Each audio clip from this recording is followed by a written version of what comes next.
Voilà, donc un sujet alors, qui est lié un petit peu à l'histoire. Un personnage un peu touche à tout, donc Leibniz, qu'on a étudié souvent un petit peu en philo ou qu'on a entendu de seconde main par Voltaire, qui se moquait un peu de lui parce que dans Candide, il semble que Voltaire fasse référence de manière un peu sarcastique à un idéal où tout le monde est beau, tout le monde il est gentil, qu'il attribuerait à Leibniz. Donc c'est comme ça parfois qu'il est connu, notamment en France. Évidemment, c'est une exagération, hein. Mais peut-être qu'on a cette image-là, donc de ce grand philosophe.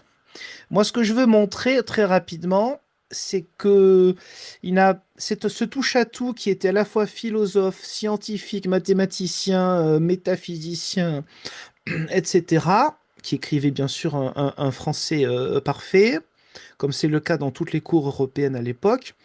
Il a aussi œuvré de manière discrète, et ça n'a pas fonctionné, pour la réunion des églises. Et donc, on va voir un petit peu ça ensemble. Leibniz, voilà les dates, vous voyez, 1646-1716. Donc, la plupart de sa vie, pour chez nous, c'est règne de Louis XIV. Vous entendrez des choses qui vous feront très bizarres, mais en fait, il attendait beaucoup de Louis XIV. Comme vous l'imaginez, il a été bien déçu pour ce qui est de l'unité des chrétiens, et pas seulement. D'abord, rappelez un petit peu le contexte, donc la fin du XVIe siècle. En Europe, il y a encore les traces vives de la guerre de 30 ans. La guerre de 30 ans, il faut savoir que donc c'est une boucherie qui est quand même une sorte de guerre de religion. Pas totalement, parce qu'à un moment, la France va s'allier avec la Suède. Donc là, pour le coup, c'est pas une guerre de religion entre la France et la Suède, puisqu'on est alliés. Mais à la base, c'est quand même beaucoup de soucis entre protestants et catholiques. Donc dans le monde qu'on appellerait aujourd'hui tchèque, et d'autres lieux encore du monde des Habsbourg, du centre de l'Europe, etc.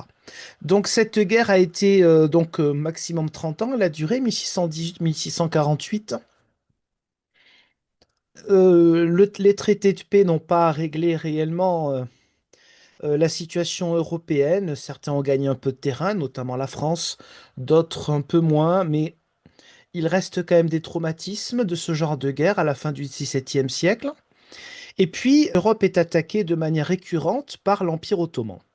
Et ça joue aussi sur ce que nous allons voir maintenant.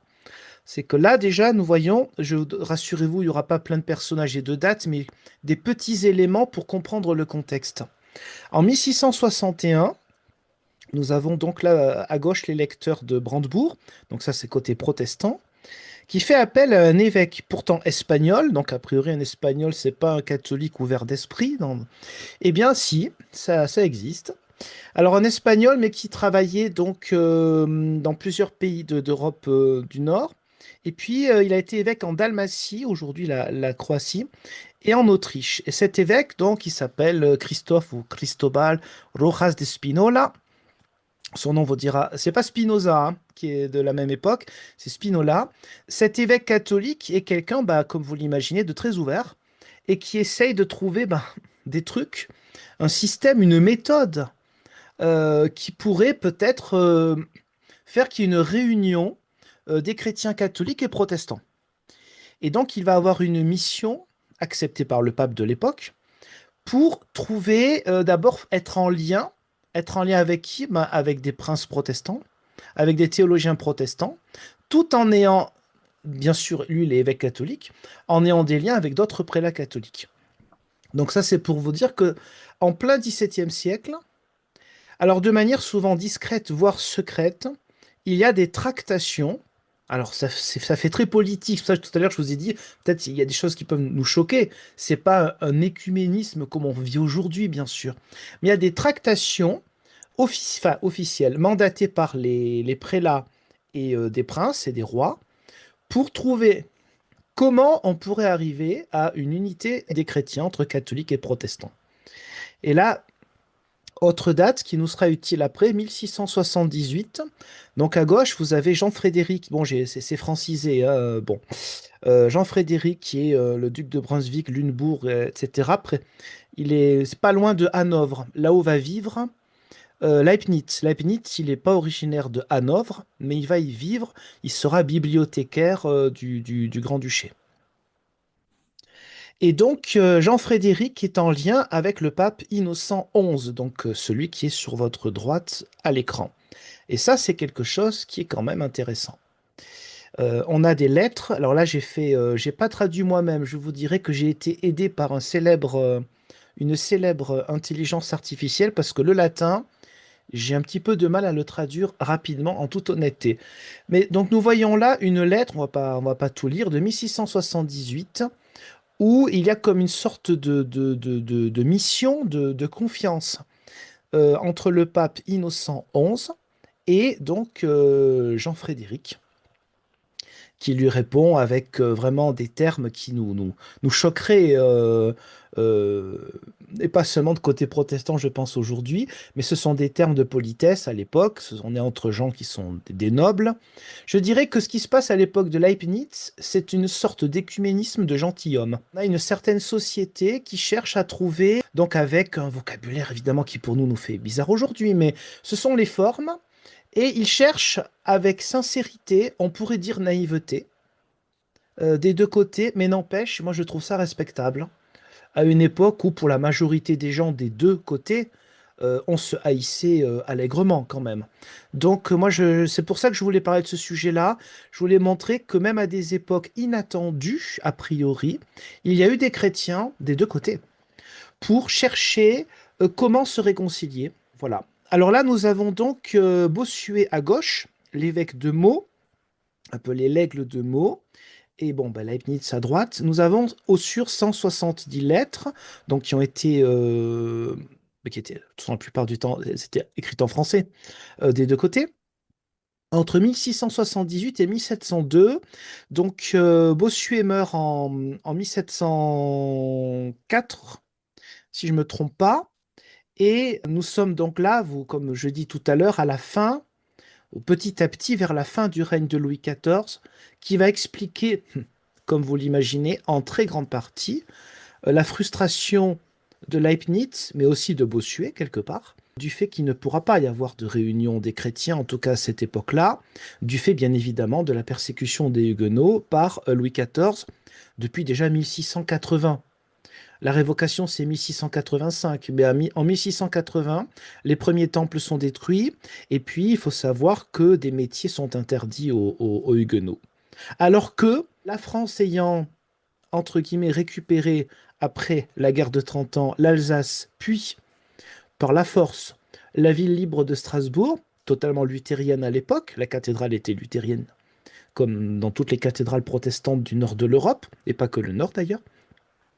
Donc, il faut savoir que les luthérains n'étaient pas trop maltraités en Alsace, c'était plus de manière sournoise.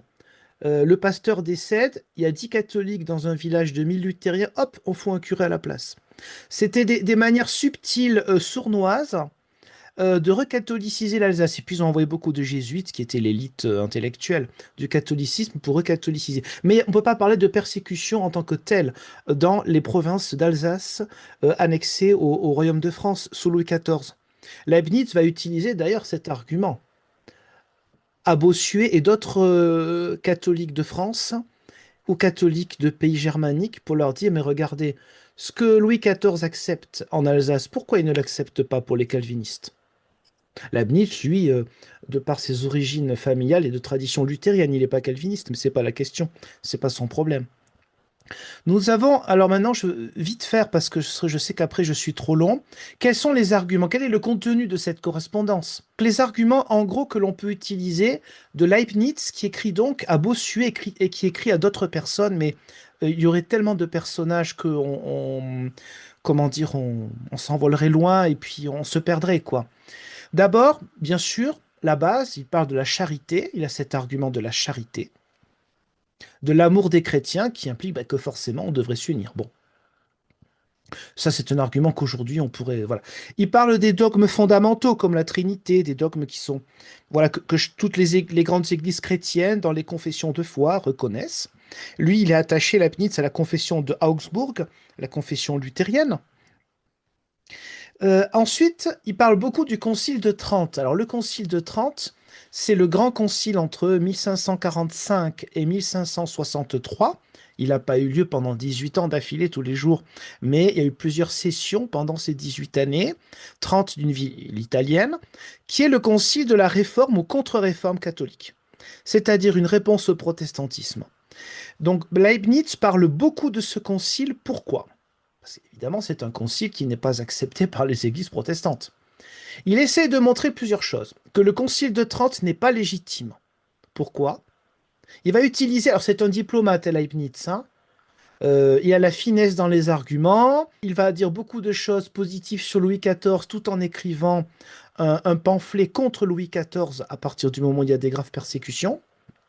C'est un diplomate avec le pour et le contre des diplomates, hein, et parfois il peut avoir un peu le double langage. Bon, le Concile de Trente, donc, il dit qu'il n'est pas légitime parce que, dans les détails, la manière dont il a été convoqué à plusieurs reprises et dont beaucoup de nations, dont la France, ce qui donne beaucoup d'arguments français, bien sûr, à Bossuet, pour amadouer Bossuet, dont la France n'a pas validé toujours les cessions.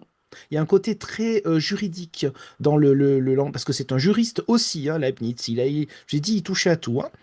Donc, Leibniz essaie d'utiliser des arguments français pour dire le Concile de Trente n'a pas été validé dans toutes ses sessions. Les ambassadeurs français à un moment sont repartis, parce qu'à l'époque il y avait les ambassadeurs qui venaient au Concile, parce que la France n'a pas été, comment dire, respectée par ordre de préséance, etc. Il utilise tous les arguments qu'il peut trouver, Leibniz, hein. Et puis, il va expliquer aussi que même au niveau du Royaume de France, il n'y a pas eu d'acte officiel pour accepter le Concile de Trente, etc. Bon, Bossuet lui répond en disant oui, il y a des moments où c'est la discipline seulement du Concile de Trente qui a été rejetée par les rois de France, mais pas les dogmes. Donc évidemment, chacun se renvoie des arguments. Il se le renvoie de manière très diplomatique, avec beaucoup de bienséance, avec un vocabulaire d'une grande politesse. Mais enfin, on a aussi des moments polémiques entre les deux. Donc le Concile de Trente n'est pas légitime pour Leibniz, il n'est pas légitime aussi évidemment parce qu'il n'y a pas eu de délégation des églises protestantes. Et donc il n'est pas obligatoire.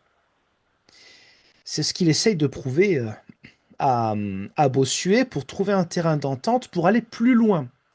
Ensuite, il évoque plusieurs conciles. Vous savez, concile des réunions d'évêques et aussi comment dire, de chefs des grandes congrégations religieuses, de grands théologiens. Plusieurs conciles attestent que l'Église romaine n'est pas infaillible. Et ça, c'est bien sûr l'argument de Bossuet.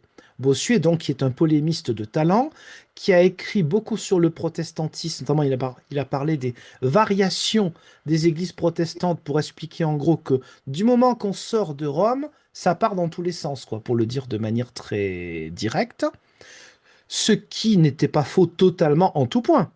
Enfin, bien sûr, il insiste sur la division des églises protestantes, oubliant que sur 95% des sujets, les églises protestantes, au XVIe comme au XVIIe, étaient quand même d'accord. Il suffit de lire les confessions de foi, c'est éclairant là-dessus. Alors, plusieurs conciles, Leibniz va parler par exemple du culte des images, qui évidemment est inacceptable dans les églises de la Réforme.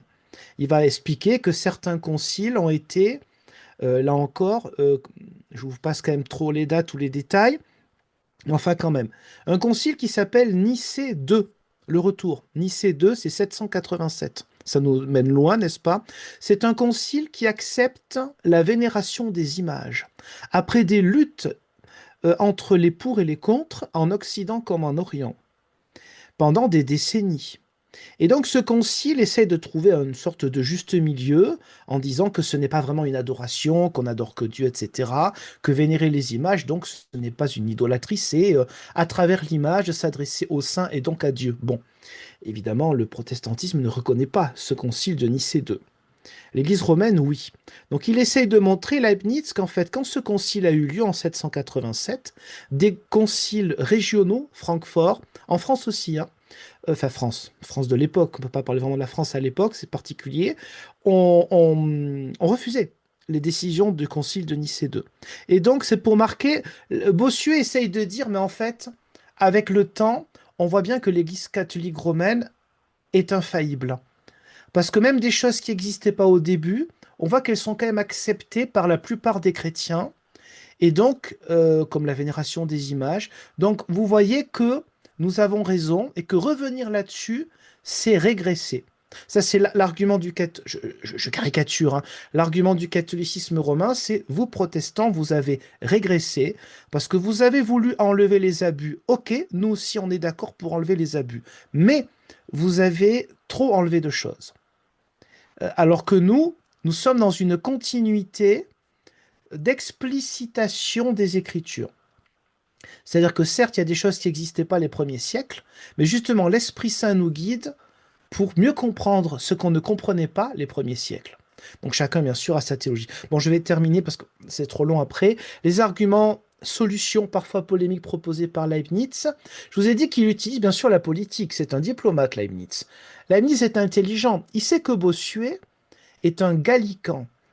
C'est-à-dire que l'Église catholique française, notamment à l'époque de Louis XIV particulièrement, a failli être excommuniée, a failli presque faire un schisme avec la papauté de l'époque, presque à la Henri VIII, si vous voulez. Ça ne s'est pas fait. Et Louis XIV a changé un petit peu de politique après, qui a expliqué notamment la persécution des protestants et des jansénistes. Je ne vais pas rentrer trop dans les détails. Leibniz s'écrivait à des théologiens catholiques très divers, les proches des jansénistes, Port-Royal, et les proches des jésuites, c'est-à-dire leurs ennemis jurés. Donc il connaissait bien les subtilités de la théologie catholique et il en joue en écrivant à Bossuet pour montrer, regardez toutes les différences qu'il y a chez vous, venez pas nous dire qu'on est divisé. Bon, je le dis avec... il le dit mieux que ça, mais ses arguments sont réels. Donc une date, 1682, les 4 articles du clergé gallican. Ce sont 4 articles donc des catholiques français, des évêques, qui marquent franchement une forme d'indépendance vis-à-vis de Rome, hein.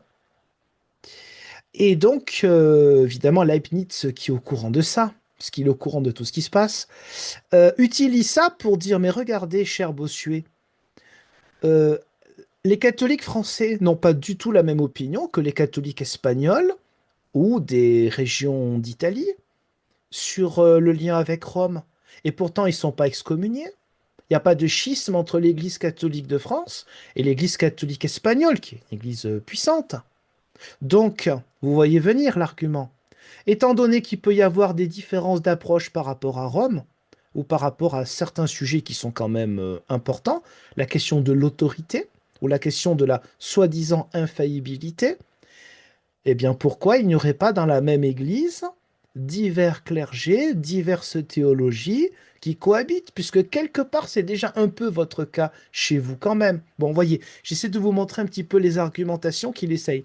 Ensuite, j'ai presque fini. Il parle beaucoup des conciles, hein, comme je vous ai dit, des réunions d'évêques, souvent en temps de crise hein, dans l'histoire de l'Église, pas toujours, mais souvent. Il parle vraiment du concile de Bâle. Concile de Bâle, donc j'ai marqué la date parce que je l'avais oublié, 1431. Le concile de Bâle, il se passe quelque chose, c'est qu'il y a une espèce un essai de réconciliation avec les Hussites. Alors juste un tout petit peu d'histoire, l'un des prédécesseurs, selon la légende un peu protestante, de Luther et des réformateurs, s'appelle Jan Hus, Jean Hus, un tchèque, qui sera brûlé lors du concile de Constance en 1415 ou 16, je sais, j'ai plus l'année exacte en tête. Et donc, il va y avoir des guerres. Il faut savoir que dans les pays de Bohême et un peu de Moravie, il y aura vraiment des guerres hussites. Et quel est comment dire, le leitmotiv des hussites? C'est la communion sous les deux espèces. C'est pour ça que je disais entre autres que c'est un peu comme un pré-réformateur, c'est-à-dire que les revendications de ces chrétiens-là, catholiques romains donc, comme Luther plus tard, eh bien c'est des revendications que l'on trouve à la Réforme, la communion sous les deux espèces. C'est même pas que des revendications, on va le vivre, comme c'était le cas au moins jusqu'au XIIe, XIIIe siècle en réalité. On sait que jusqu'au XIIe, XIIIe siècle se faisait encore la communion sous les deux espèces, hein. Donc c'était pas si vieux que ça avait été abandonné. Il faut arrêter le délire là-dessus. Bon, Juste, donc au milieu sur oui, les espèces, ça veut dire le pain et le vin, hein. oui, pardon. Merci. Merci Vincent, parce que je pars comme ça, des fois je me rends pas toujours compte. Merci beaucoup, oui. Et donc, ce concile de Bâle, il a fait ce qu'on appelle des concessions. Il a accepté qu'il y ait aussi des catholiques romains qui, comme avant, communient donc sous les deux espèces. Alors que, il avait interdit avant, et ça avait été le cheval de bataille contre les Hussites. Donc, Leibniz veut utiliser cet argument-là pour dire, vous voyez bien que, bon, d'abord, les conciles se sont contredits. Alors, il ne le dit pas comme ça parce que ce serait trop polémique. Mais enfin, c'est quand même ce qui est derrière. Et vous voyez bien qu'il y a eu des moments de concession. Il y a eu des moments où, dans des conciles, les deux parties ont été autour de la même table. Alors, table, c'est peut-être un peu petit parce que c'était plutôt des dizaines de personnes, voire plus. En tout cas, dans la même salle. Et donc, c'est possible puisque ça s'est déjà fait.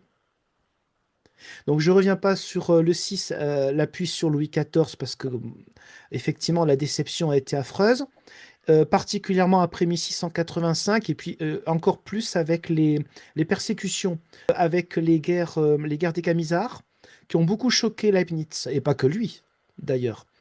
Mais c'est vrai que c'est une grande, déjà c'est une tristesse tout court pour la France, etc., mais pour toute l'Europe, hein.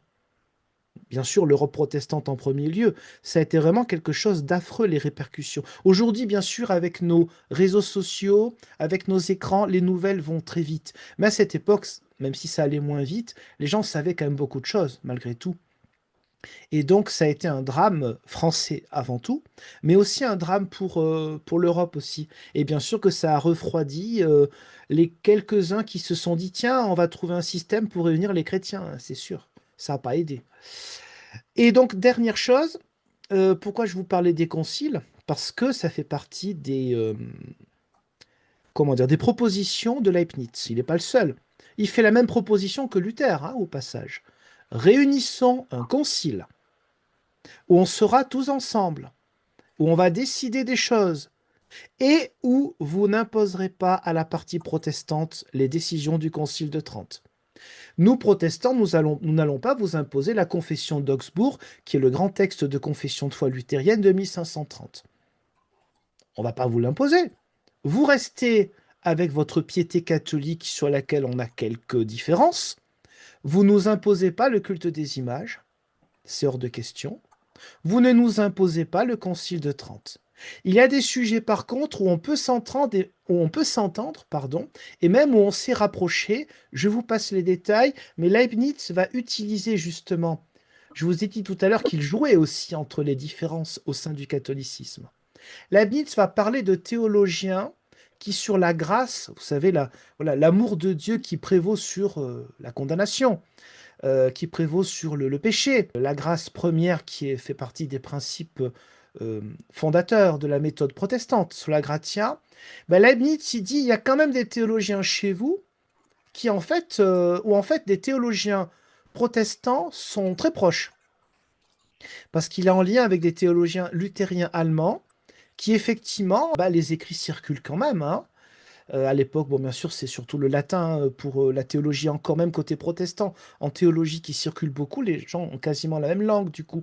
Et donc, il dit, même sur la grâce, on peut trouver des points d'entente. Donc, oui, Leibniz parle vraiment de sujets, bon, costauds, hein, de différences. Il dit, attendez, on peut s'entendre, on peut se réunir, faut pas exagérer, quoi. Voilà. C'est sa méthode. Mais il dit, voilà, comment faire? Et bien sûr, ça se fera pas, malheureusement, un concile. Vu que ça s'est fait à Bâle avec les Hussites, vu que ça s'est fait avec des Grecs à un moment, aussi au XVe siècle, même si après ça n'a pas été une réussite. Bon, pourquoi ça ne se ferait pas? Donc c'est sa proposition, évidemment Bossuet n'est pas d'accord. Là c'est ma conclusion avant peut-être nos échanges. Bossuet évidemment n'est pas d'accord, mais il essaye de, il essaye, on peut pas dire s'il essaye de le convertir. Il essaye de dire à Leibniz, de toute façon, sur plein de sujets, vous êtes déjà catholique. Alors, faites le grand pas, devenez catholique. Et Leibniz lui dit, moi, j'ai ma conscience. Il parle beaucoup de la conscience, hein. C'est pas un hasard, c'est un philosophe. Il y a un côté très rationnel avec Leibniz. Par contre, on pourrait effectivement trouver un système pour qu'il y ait un ensemble de nos deux églises sur des valeurs communes.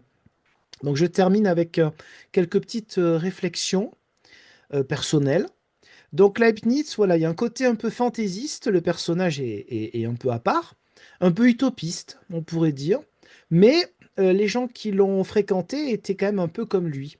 Parce que même Bossuet, qui est le plus grand polémiste catholique romain de l'époque, grand écrivain, spécialiste pour chercher à convertir les protestants, même Bossuet, à certains moments, a essayé de lâcher un peu de l'Est, à lâcher quelque chose pour peut-être réussir à. Donc voilà, ces gens-là, moi je trouve que ce sont eux qu'il faut mettre en valeur. Quand on nous dit tout le temps, ouais, gna gna, les religions, c'est les guerres et tout, moi je préfère qu'on mette en valeur des gens qui, au risque d'être vus pour des gens un petit peu originaux, voire complètement inconscients, eh bien moi je préfère mettre en valeur des gens qui ont essayé de donner le meilleur de leur intelligence, de leur temps, parfois de leur argent, de leur voyage, de leur fatigue, pour une noble cause qui est l'unité des chrétiens. Donc, respect à eux. Ensuite, il y a des choses qui ont changé depuis, mais pas forcément qu'en bien. Je vous parlais des conciles. Depuis Leibniz, donc Leibniz est mort en 1716, n'est-ce pas? Depuis, j'estime qu'il y a eu au moins trois coups de massue de l'Église catholique romaine contre l'unité des chrétiens. Le dogme de l'Immaculée Conception en 1854, le premier concile du Vatican en 1869-70, le dogme de l'Assomption en 1950, ce sont des choses qui n'étaient pas du tout nécessaires, même pour l'intérieur de l'Église catholique romaine. C'est un impérialisme catholique, c'est en insistant sur des dogmes, notamment par rapport à Marie, enfin la Marie du catholicisme, qui est rarement la même du coup que la Marie de l'Évangile, c'est quelque chose qu'on qualifierait aujourd'hui d'identitaire. C'est mettre en avant justement des différences, c'était pas utile du tout. Et le Concile du Vatican, le premier, avec l'infaillibilité pontificale, etc., cette espèce de philosophie bizarroïde qui déifie presque d'une certaine manière certains textes des papes. Bon. Alors ensuite, bien sûr, il y a eu Vatican II, les années 60, alors, qui ont adouci ces coups de massue, mais voilà, parce qu'on peut réinterpréter ce qui s'est passé avant Vatican II avec les catholiques. Il n'empêche que, à l'époque de Leibniz, déjà vous avez dit le concile de Trente posait problème, parce que c'était 100 ans avant Leibniz. Mais depuis, ben, il y en a eu deux autres, un qui pose vraiment problème et un qui ouvre quand même la porte au dialogue. Voilà, donc c'est entre deux. Et pour terminer, en lisant quand même la plupart donc, de ces lettres et de cette volonté de Leibniz, il me faisait penser un petit peu voilà, à quelqu'un qui est un peu comme Don Quichotte, hein, il se bat contre des moulins à vent. Bah, je trouve que c'est beau d'aller toujours de l'avant, même lorsqu'il semble impossible ou peu probable d'avancer avec l'Église romaine. Et moi, je dois dire que des fois, ça m'arrive aussi, même si ça fait partie de mes dadas. Il y a des fois où j'ai envie de jeter l'éponge, je dis, mais on n'y arrivera pas, quoi. C'est... Et puis je me dis, mais attends, mais arrête, déjà le chemin a été préparé plusieurs décennies avant que j'arrive, sur de belles choses qui nous unissent, des belles avancées. Donc il faut pas non plus se dire du fait qu'on ne peut pas communier ensemble, etc. On n'est pas vu comme une vraie église, en tout cas pour la théologie officielle. Les gens, ils en pensent qu'ils en veulent, de l'église romaine. Voilà, donc des fois c'est vrai qu'on peut se dire, ça sert à quoi? On perd notre temps. Non, non. Justement, il y a des gens qui auraient pu avoir beaucoup plus d'arguments pour dire qu'ils perdaient leur temps. Il y a 300 ans de cela, ou un peu plus. Donc je trouve que pour moi, ça me donne un élan de poursuivre, même lorsqu'il semble que ce noble combat ne servira pas. Voilà, c'était quelques petits mots de conclusion de ma part. Oui, merci. Je vous en Merci. prie. Et remarquable qu'il y ait eu d'aussi grands, c'était l'époque de la Renaissance aussi, donc de si grands intellectuels et d'aussi grands, après la Renaissance, mais je dirais à une époque quand même où il y a eu de grands penseurs, de très grands penseurs qui ont eu à cœur l'unité de l'Église. C'est vous que je l'ignorais, on l'ignorait, hein, et que c'est très, très, très passionnant. Ouais. Merci. En fait, ces tractations étaient secrètes. Il faut savoir que les lettres, par exemple, entre Bossuet, sont les plus, entre guillemets, célèbres, ne l'étaient évidemment pas à l'époque, entre Bossuet et Leibniz, à l'époque, sont secrètes. Beaucoup de ces lettres seront découvertes plusieurs décennies après, au Palais ducal de Hanovre, hein, où Leibniz a été bibliothécaire pendant, je crois, plus de 30 ans. Et c'est au XIXe siècle, c'est dans les années 1860 que sont publiées ces lettres. À l'époque, par exemple, de Voltaire, Voltaire parle, donc on a cette histoire de Candide, d'accord, mais Voltaire connaît certaines personnes qui ont côtoyé Leibniz, notamment un certain Pélisson. Pélisson, c'est un prêtre qui, à un moment, était à la cour de Louis XIV, protestant converti, hein. Protestant converti qui était connu pour être un poète moyen, pour donner beaucoup d'argent aux protestants pauvres pour qu'ils se convertissent, ce qui marchait un peu, mais qui a en même temps, alors là on est vraiment dans le en même temps pour le coup, dans toute sa splendeur, Pélisson a une correspondance avec Leibniz, il fait parfois le lien entre Bossuet et Leibniz, et Pélisson écrit, euh, je l'ai fait imprimer qu'aujourd'hui, mais bon, notre sujet aurait été trop long, écrit justement un bouquin parmi tant d'autres pour chercher des solutions pour l'unité des chrétiens. Donc ce que je veux dire par là, c'est que vous avez des gens qui, a priori, considéreraient que la seule unité, c'est vous les protestants retournés, soi-disant, dans le bercail de l'Église romaine, mais d'un autre côté, ils cherchent quand même un système différent de ce simple retour à l'Église romaine. Donc c'est ça qui est intéressant, et particulièrement contradictoire en fait. Mais Pélisson, jusqu'à un certain moment, a toute la confiance de Louis XIV.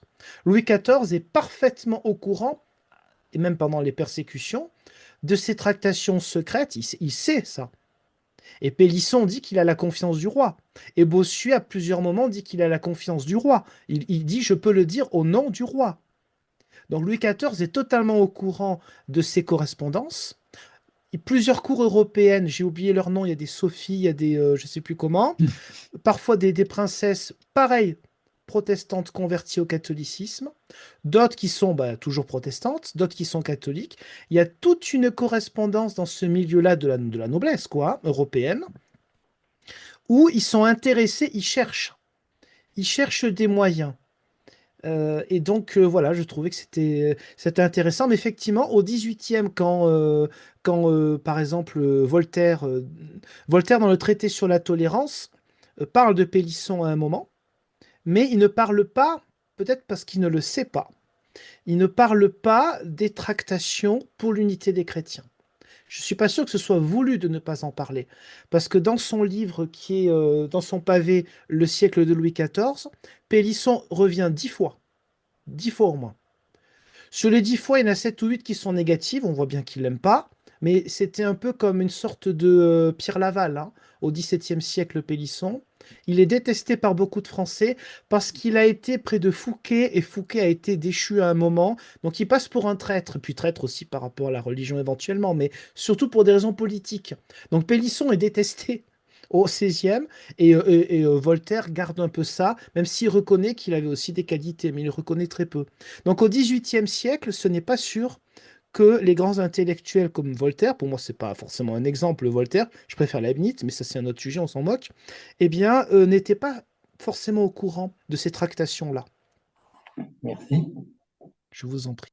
J'avais entendu, qui très calé en histoire, ce qui concerne l'histoire et de l'unité des chrétiens, j'avais toujours entendu dire que les coups de massue dont il parle de la milieu et fin du 19e, donc Vatican I et tout ça, était une réaction de l'Église catholique à l'émergence du mouvement évangélique de 1860 en Angleterre, puis en Suisse, puis en France, avec les Wesley, Darby et autres, disons, fondateurs du mouvement évangélique qui considéraient l'Église catholique comme le chef-d'œuvre du diable, comme j'ai entendu dire, comme j'ai pu le lire dans un écrit de l'époque. Est-ce que c'est pas une réaction à cet excès, dans l'autre sens, de ces églises évangéliques complètement Alors, fondamentalistes, millénaristes? De mon côté, alors après, je suis pas non plus prof Oui, de théo, mais je suis pas certain que ce soit la première raison. Par contre, je trouve intéressant ce que vous dites, ce que tu dis. Du coup, peut-être que ça fait partie du lot. Mais moi, Mm. de ce que j'ai pu comprendre, il y a l'aspect d'abord piété populaire Politique. Mm. qui a influencé les théologiens catholiques romains parce que faut savoir que Thomas d'Aquin, par exemple, au XIIIe siècle, était contre l'idée de l'Immaculée Conception. À partir du moment où c'était pas un dogme, des théologiens catholiques en discutaient en toute liberté, les pour et les contre, hein.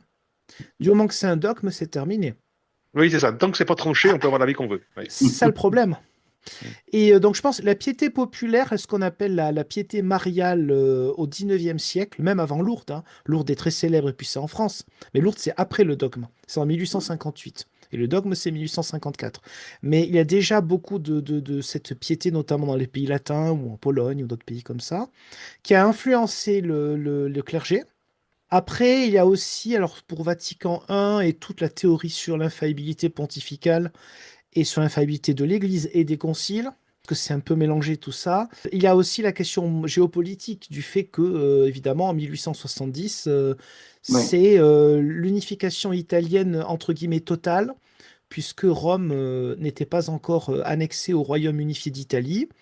Et donc, il y a le côté, d'un côté, on perd le pouvoir temporel qui était là depuis le XIe siècle, les États pontificaux, appelés aussi États de l'Église. Donc c'est quand même plusieurs siècles de pouvoir temporel qui s'effondrent comme un château de cartes en quelques heures, quelque part. Et puis, donc de notre côté, on contrebalance par un pouvoir spirituel beaucoup plus fort. Donc il y a un côté Mm. géopolitique. Il n'y a pas que ça, mais il y a beaucoup de ça. très, très intéressant ça. Ouais. Et avec Garibaldi, tout ça, bon voilà, l'unité italienne, Mhm, et mhm. voilà. C'était logique quand même qu'ils prennent Rome au bout d'un moment. Oui. Euh, et Et, qui ne puis, se, oui, et cet état de fait ne se terminera que avec les accords de Latran de Mussolini, qui oui, lui redonnera un pouvoir temporel sur la cité complètement. Vaticane. En 29, tout Mm. à fait. C'est exactement ça. Oui. C'est vrai. Oui. Mm. Mais après, je sais pas, peut-être qu'il y a une part C'est Mais intéressant ce que vous m'avez dit, hein, sur la. multifactoriel, oui. Mm. Oui, c'est ça, tout à Oui, fait. oui, oui, il n'y a pas qu'une seule cause, oui. Mm. Mm. Sûr. Voilà. Non, très, très, très intéressant, sinon, ce dialogue entre ouais, Leibniz et ces princes allemands ça, je ne savais pas, qu'il y avait eu un désir d'unité de leur part, de la part de ces. C'est très, très, très, très intéressant, je trouve. Mm. Ouais, Et même l'empereur donc Habsbourg, hein, l'empereur ouais, du ouais. Saint-Empire romain germanique, Oui, Charles Ier ou VI, selon comment on compte, même lui, et même Philippe IV d'Espagne, voilà, à l'époque de l'Inquisition, tout ça, il y avait des ordres secrets pour travailler ce sujet-là. On peut même, c'est quelque chose qui travaillait pas mal les gens aussi. On peut penser à Turenne, le maréchal Turenne, qui était le général protestant des troupes françaises, le maréchal, un des grands artisans des victoires françaises, et qui s'est converti à la fin de sa vie. On ne sait pas très bien pourquoi. Alors, il y a plusieurs facteurs qui disent, mais notamment qu'il était très, en fait, fatigué des séparations et des dissensions. Surtout qu'il avait rencontré des pasteurs dans les Cévennes qu'il avait trouvé totalement sectaires. Et il trouvait que je pense, que c'était pas tellement une adhésion complète au dogme catholique qu'une volonté d'union, d'unité. Et en France, l'unité pouvait évidemment ne se faire que dans ce sens-là. Donc, c'est pas uniquement des théologiens, hein, même si Turenne était très très protestant. Hein, quand on voit sa façon d'écrire, sa façon de concevoir, donc à un moment donné, il y a une volonté de passer, enfin d'arrêter le confessionnalisme.